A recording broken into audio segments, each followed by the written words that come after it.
আমরা মাছ কুটে নিয়েছি। এবার এতে হলুদের গুঁড়া, নুনের গুঁড়া দিয়ে দেব। সুন্দরভাবে মাখিয়ে নেব। দেখেন সুন্দর একটি কালার এসেছে। মাছগুলো সুন্দরভাবে চারিদিকে মাখানো হয়ে গেছে। এবার কড়াইতে তেল গরম হয়ে গেছে। আমরা মাছ একটা করে মাছ দিয়ে নেব। মাছগুলো ভাজতে দেব। দেখেন এক পিঠ ভাজা হয়ে গেছে বলে উল্টে দেওয়া হচ্ছে।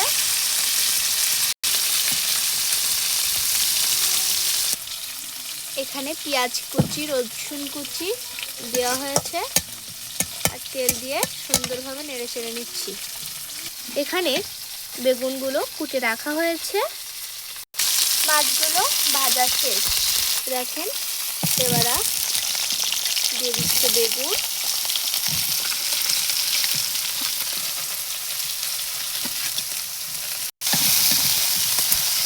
নেড়ে চিড়ে সুন্দরভাবে ভেজে নেব।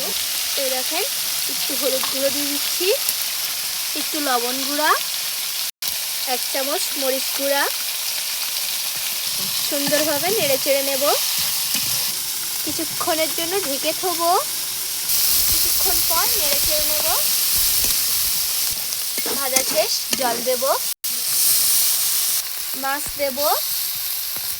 মাছগুলো দেওয়া শেষ। এবার ঢাকা দেব।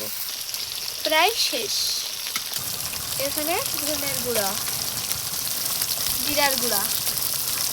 এবার সুন্দর করে নেড়ে চেড়ে নেব।